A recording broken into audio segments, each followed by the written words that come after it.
Om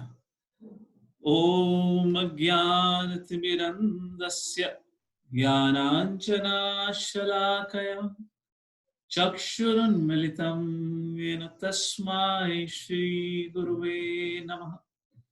Namo Vishnupadaya Krishna Pristhaya Bhutale Srimate Bhakti Vedanta Swami Niti Namine Namaste Saraswate Deve Gauravani Pracharine Nirvishesh Shunyavadi Pashyatai Deshatarine Shri Krishna Chaitanya Prabhu Nityananda Shri Advaita Gadadhar Shivasadi Gaur Bhaktavrinda.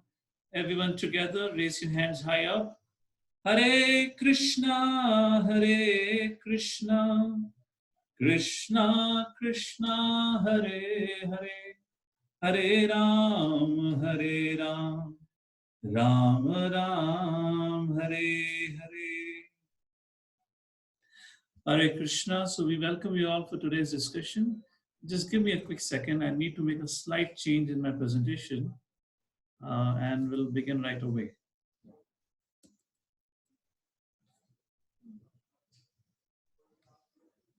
One second, please. Yes.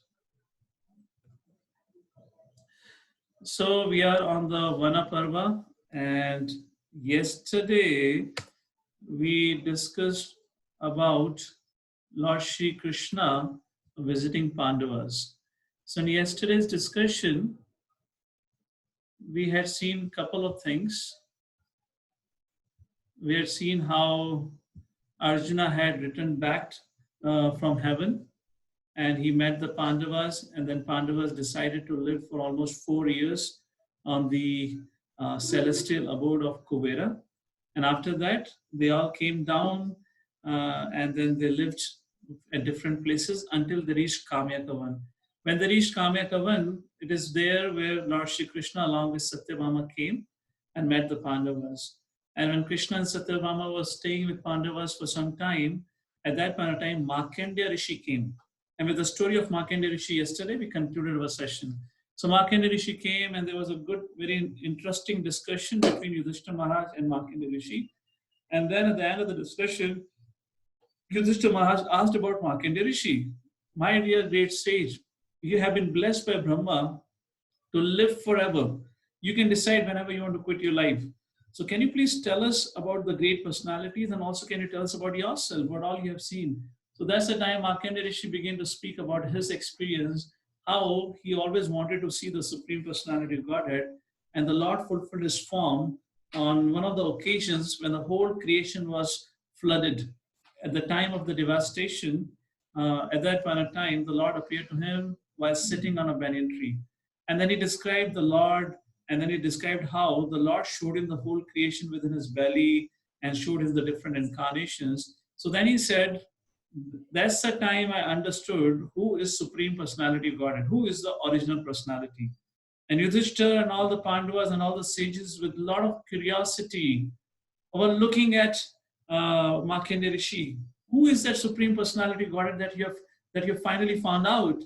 And Markandeya Rishi paused with the loving, with loving emotions and with a lot of affection. He turned towards Krishna. He looked at Krishna and he began to glorify Krishna, and he told Pandavas, hey Pandavas, जिस कृष्ण को आप अपना सखा मानते हो, जिसको युधिष्ठिर भीम अपना छोटा भाई मानता है, जिसको कुंती अपना कहते हैं nephew मानती है, this Krishna is none other than Supreme Personality of Godhead. He is the source of all incarnations. So yesterday, when we concluded the discussion, we recited a shloka from Srimad Bhagavatam, which conveys the same message that Markandeya Rishi conveys in Mahabharata in his conversation with Yudhishthira Maharaj, जिसमें श्लोक में ही बताया गया है कि कृष्णस्तु भगवान स्वयं, the original Supreme Personality of Godhead is Krishna, and everyone else, all other incarnations, are plenary portions of the Supreme Personality of Godhead, Krishna, like that. And after establishing the position of Krishna, Markandeya Rishi took permission, he went on his way, and after spending some more time with the Pandavas, Krishna and Satyabhama also took permission and they went away. And now Pandavas are spending, now they have lived 11 years. How many years? They have spent 11 years of their exile. And now the 12th year, apparently the second last year of their exile begins, and they thought they will spend their 12th year in Kamyaka 1. So while they were living like that, this Kamyaka 1 I had explained to you all before, it is not very far away from Hastinapur.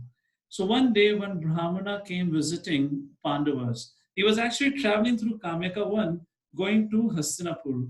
And then he got to know the Pandavas are camping at Kamyaka 1. So he decided to go and meet Yudhishthira Maharaj and ask about his well-being and so forth. So he spent some few days with Yudhishthira Maharaj, inquired about his well-being, and he was happy to know that Pandavas all are happy and healthy. And he learned from Yudhishthira Maharaj and other sages there that how Arjuna had gone to the abode of Indra and he has acquired all the celestial weapons, and how Bhima had killed hundreds and thousands of yakshas, the military man or the army of Kubera, and how Bhima had killed many, many great demons and so forth like that. So after hearing all this, then he went to Hastinapur. When he went to Hastinapur, and when Dhritarashtra heard that this Brahmana had met Pandavas, so he immediately summoned, he immediately called for this Brahmana. And the Brahmana came to meet Dhritarashtra, and Dhritarashtra asked how the Pandavas are doing. Now Dhritarashtra was all through worried because he knew a great injustice have happened to Pandavas. Primarily, Draupadi was greatly insulted, and Bhima had taken a vow to kill all the 100 sons of Dhritarashtra. So Dhritarashtra was very, very worried. So when Brahmana came, he told Dhritarashtra that how, because of the austerities in the forest, all the Pandavas have become very weak, slim, and were weak and slim. And Draupadi has also lost her beauty and so forth. She is sleeping on the floor like that. So Dhritarashtra began to lament. He became very sad hearing to what all has happened to Pandavas. Now his sadness was more based on his fear. He was, when he heard about what all has happened to Pandavas in the forest in last 11 years, he was worried the Pandavas, like a hungry tiger, are going to leap on the Kauravas and devour Kauravas. So he was worried, and he began to express his sorrow. Oh, what has happened to Pandavas? In that assembly, when the Brahmana had come to speak to Dhritarashtra, one of the dear associate of Duryodhana was present, and his name is Shakuni. And when Shakuni heard how Pandavas are suffering in the forest, in other words, he didn't hear that Pandavas are suffering, but he interpreted, because Pandavas have become thin, they have become weak.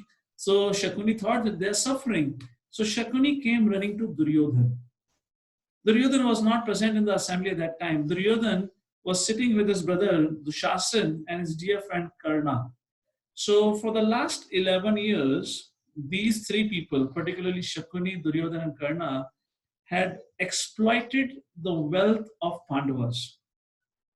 They had enjoyed on the hard work of the Pandavas, and they were just living their life thinking that they would never ever get to see Pandavas. Yet they were very scared. So Shakuni came and he told Duryodhana what he heard from the Brahmana. And then he said, hey Duryodhana, we have not seen Pandavas for so long. And plus, our joy is not in enjoying by ourselves. Our greatest joy of life is when we see Pandavas suffering. This is the best time to go and meet the Pandavas and see their suffering situation. And not only see their suffering situation, which is going to give us a lot of joy, but also we should show them our opulence. Duryodhana, here is my idea. Let's take tens and thousands of men, go and stay in the Kamyaka 1, and there we should build a nice palace. And there we should enjoy our life and show our opulences to Yudhishthira and tease him. Tease Yudhishthira, tease Bhima by saying that how we are enjoying on their wealth. Their insult will make us very happy. And when Duryodhana heard it, he was still thinking, but Karna became overenjoyed. Karna began to think, whoa, what a great idea. We'll get to, take revenge with the Pandavas like that.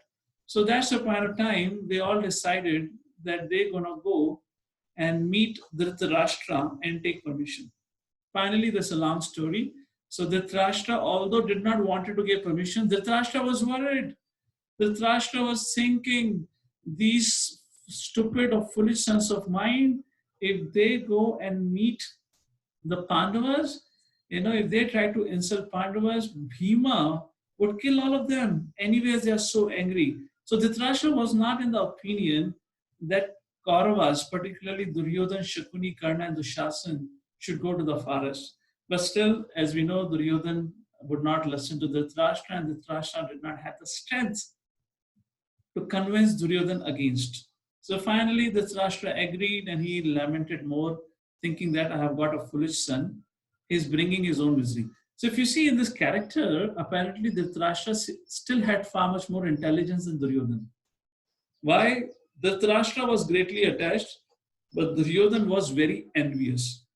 And this is where a very important lesson for all of us comes, and for the kids also. We'll see, we should never be envious of other people. If we are ever envious, then we act foolishly. Just like Duryodhana is going to act foolishly, and rather than insulting Pandavas, he will be getting insulted. So what happened next? Let's see. So Duryodhana, along with his huge party of or entourage of his followers, along with many entertainers, along with his wives, along with the huge supply of everything, he went to the forest. And the people, the followers of Duryodhana, they built a big palaces for Duryodhana, or big houses for Duryodhana, for Shakuni, for Karna, for Dushasan, and all the brothers. And they also built a nice cultural house or entertainment house, where every evening there used to be a huge cultural program.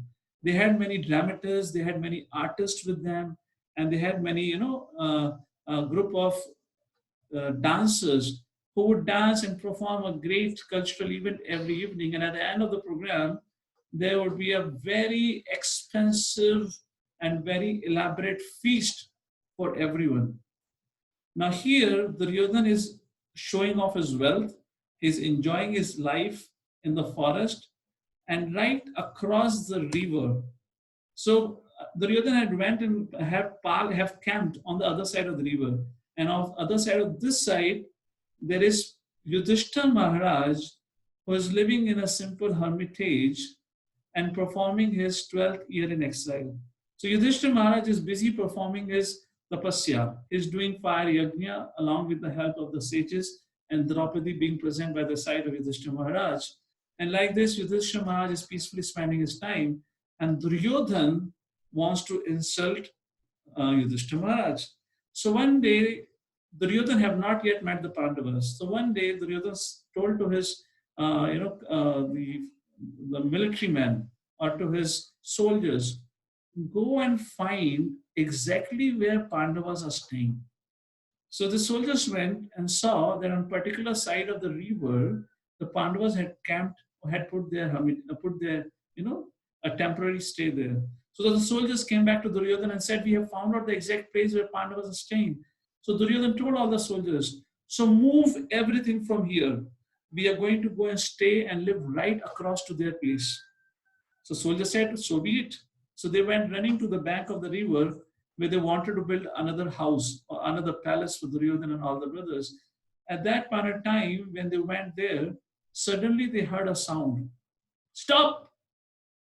How dare you all came here? And the soldiers were surprised. And they looked back and they saw the king of Gandharva. Does anyone know who was the person? What was his name? I'm enabling the chat. Let's see if you're able to. Immediately the soldiers of Duryodhana heard somebody saying, stop! You can type in the chat. So who was that king of the Gandharva who had challenged the soldiers of Duryodhana? He said, this place do not belong to you. This place belongs to the Gandharvas, and Gandharvas come and visit this place. Go away. And the soldier said, who are you? This place belonged to Duryodhana. Duryodhana is the king of the whole world. So you cannot take right. So he said, no, go and tell your king that this is the place of Gandharvas, the celestial beings, and Duryodhana should leave this forest. So all the soldiers came back to Duryodhana, and when Duryodhana heard this, he became so upset. He said, who are these people? How are they coming and claiming their right on my land? Go and tell them if they love their life and if they have any self-respect, if they don't want to be insulted by me, leave immediately. The soldiers went to Gandharvas and told Duryodhana have challenged you, leave or die. And Gandharvas became extremely angry. So the king of Gandharva, yes, thank you. Happy to know all of you know the names. The name of the king of Gandharva was Chitrasen. Chitrasen said to the soldiers of Duryodhana, go and tell your foolish king. He thinks he can fight with us. We are waiting here for him to come with his whole army and fight with us. And like that, the soldiers went back. And when Duryodhana heard this, he was anyways foolish. Those who are generally proud and those who are envious, they are but foolish also. So not knowing who his opponent is, Duryodhana called for his whole army, whoever was assembled there, called for Karna, Shakuni, Dushasana, and all the brothers, said, let's march and let's have fight with the Gandharvas and defeat them. And a huge, huge fight began between the Gandharvas and the army of Duryodhana. Gandharvas defeated the army of Duryodhana so badly that Shakuni was defeated, Dushasana was defeated, Karna was severely wounded. So severely wounded that Karna had to run away from the battlefield. Shakuni ran from the battlefield. Dushasana and all other brothers who had come with Duryodhana all ran away from the battlefield. Only one person stood the ground, and that was Duryodhana. Duryodhana, in his arrogance, continued fighting with Chitrasen. And then Chitrasen jumped in the sky, flew high, and with his club in his hand, he came down on the chariot of Duryodhana and broke the chariot of Duryodhana, killed the charioteer and the horses, and then captured Duryodhana like a dog.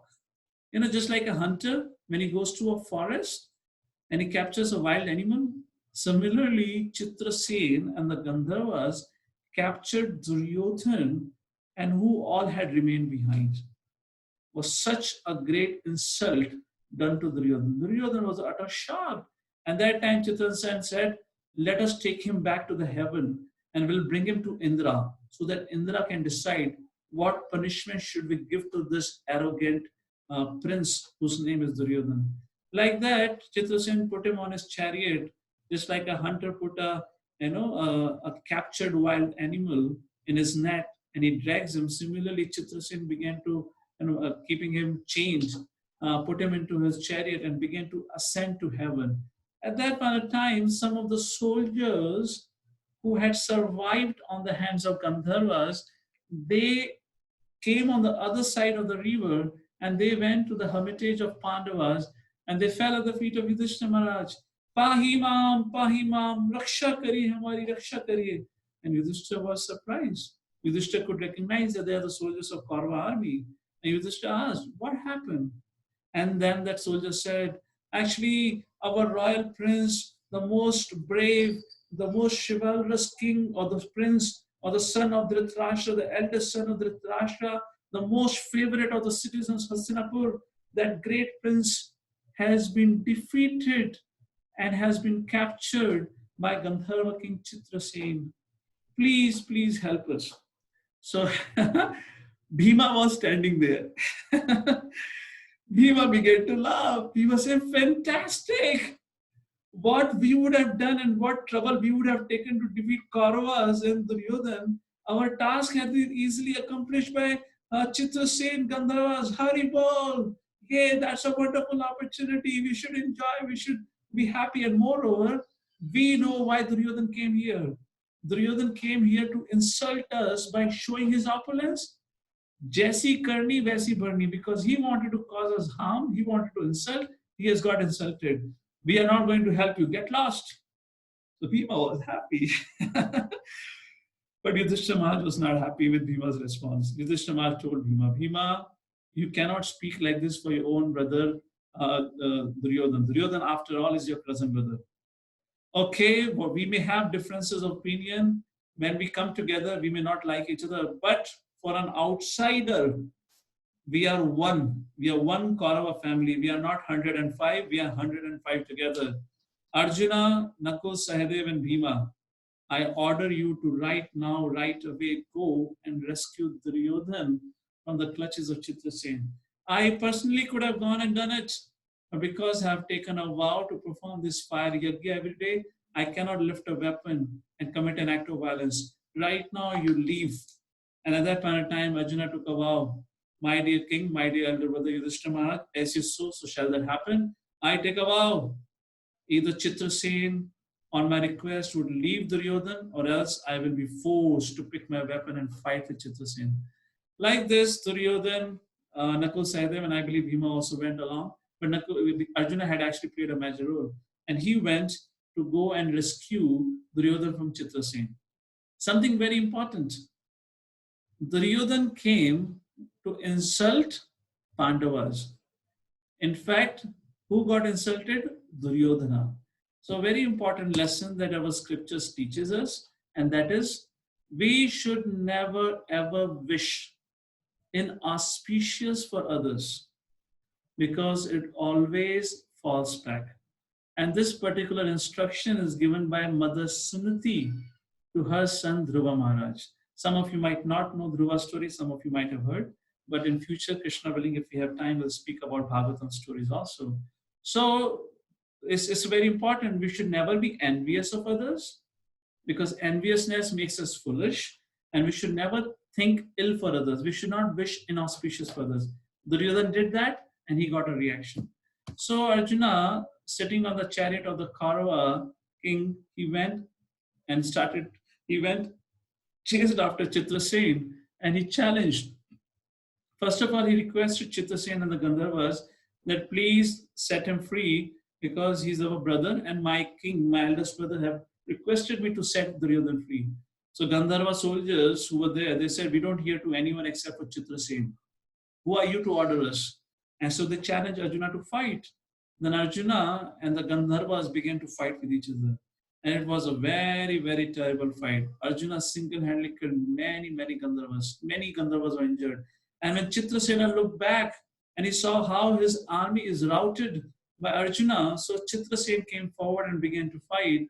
And then Arjuna used his celestial weapons and he began to really, trouble Chitrasena. Almost Chitrasena was on the verge of death. Then Chitrasena said, enough, there is no point in fighting. And then Chitrasena came in front of Arjuna and said, Arjuna, why are you fighting with us?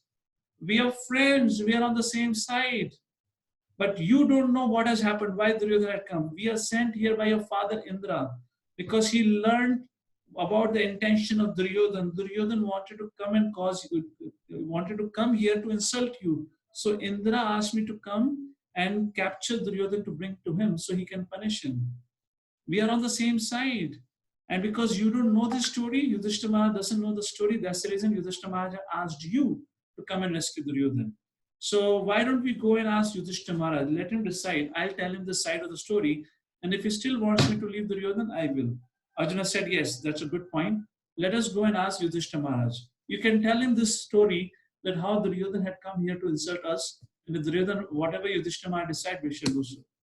So Duryodhana was brought in front of, you see here back, tied with the chains, you can see Duryodhana behind. And here Chitrasen comes to talk to Yudhishthira Maharaj and tells Yudhishthira Maharaj. And Yudhishthira Maharaj said, whatever may be the reason of Duryodhana, he is a foolish young man. So be it. But he is still my cousin brother. He is my younger brother. And it is my duty to protect him. So kindly set him free. Chitrasen bowed his head and he said, my dear king, whatever you decide, so be it. And then Duryodhana was set free. Duryodhana was totally humiliated. He always wanted to see Yudhishthira and Pandavas humiliated. He tried so many times to kill Pandavas. He in fact cheated Pandavas, and by cheating in the game of the dice, he sent them back in the forest and exiled for 12 years. Yet Yudhishthira Maharaj was not angry with Duryodhana. And when Duryodhana saw how he had been rescued by his enemy, Duryodhana became extremely humiliated. Duryodhana went back to his camp, and then when he went back, Shakuni came. Shakuni met him. Duryodhana told him that this is what has happened, and I am not going back to Hastinapur.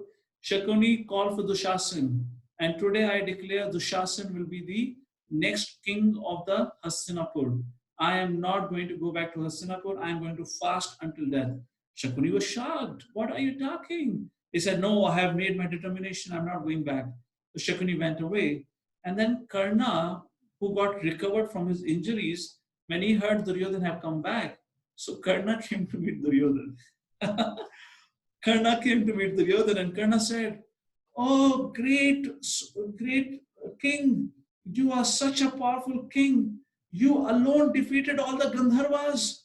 Although we were not there to support you, I am so proud of you, Duryodhana, that you, without the help of any one of us, fought with Chitrasena and defeated. And Duryodhana was more ashamed. So what was supposed to be praise of Duryodhana became an insult because Duryodhana didn't do anything like this. And Duryodhana began to cry, because he was so insulted and humiliated. And then he told Karna what had happened. When Karna heard this, he was also humiliated. And Duryodhana said, enough is enough. Karna, please, you go back with Shakuni, Dushasan. Dushasan will be the king. I am not coming back. I have taken a vow to fast until death. He put kusha grass on the ground and sat in the pose of meditation. And he said, please leave. So Karna left, Shakuni left, and Duryodhana is sitting in his camp in a pose of meditation, and he has decided to fast until death. So how did Duryodhana survive? What happened? Nobody was able to convince Duryodhana because Duryodhana was so devastated. Duryodhana was so humiliated because of his own actions. And he had decided he's going to commit suicide. Nobody could change the decision. So how did Duryodhana survive? Because we know Duryodhana was there at the battlefield of Kurukshetra. So what happened? And this is a very, very important story from Mahabharata, which many people generally don't know or discuss about it. So remember, we were discussing the other day, yesterday, when Bhima was fighting with the Yakshas, and when Bhima had killed the commander-in-chief of Kuvera, that is Maniman, so Kuvera became very angry. And Kuvera came to chastise Pandavas and to punish them. But when he came, he was no more angry when he saw Pandavas. And the very first thing Kuvera said, well, how can I punish these Pandavas? These Pandavas are the sons of the gods who have taken birth on earth to fulfill the purpose of God. So what was the purpose of God? And very important thing. So Duryodhana, similarly, like Pandavas had come to earth to fulfill the purpose of God, similarly, Duryodhana was actually the son of a demon, Daityas. He had taken birth on earth to fulfill the purpose of the Daityas or the demons. And similarly, many, many other demons had taken birth and different races and different Kshatriya clan all over the world. And that's the reason Krishna wanted to make sure that the war of Kurukshetra happened. Because at the time of war of Kurukshetra, all those who were demonic people would go and take shelter of Duryodhana's army and they will fight on behalf of Duryodhana. And in one go, Krishna would be able to wipe off all the demons from this planet Earth. That's the reason the war of Kurukshetra happened. So in the meantime, when demons, the actual fathers of Duryodhana heard that Duryodhana have taken a vow to fast until that, they became worried. So while sitting in Patal Lok, they performed a great fire sacrifice. And from that fire sacrifice, a personality appeared. And that personality said, yes, my dear master, what can I do for you?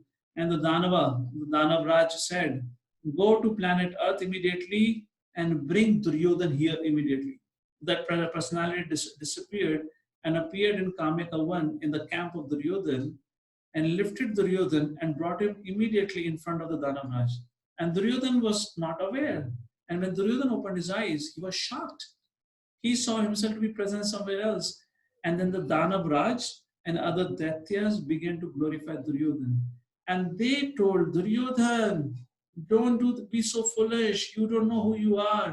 Actually, you had been blessed by Lord Shiva. Lord Shiva has blessed you that you will not be defeated. You are born on planet Earth to fulfill the mission of demons.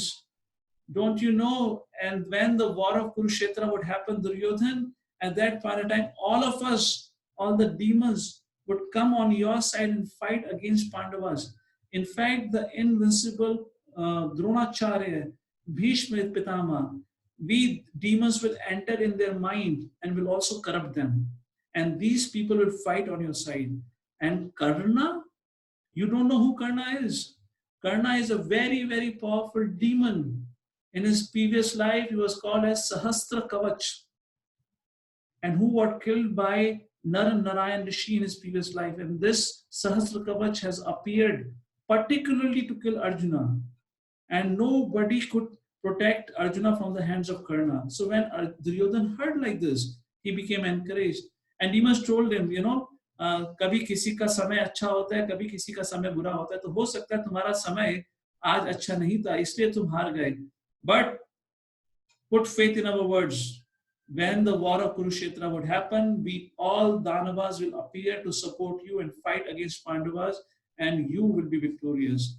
So like this, the demons told him how Duryodhana had been born as a result of the demons' sacrifices.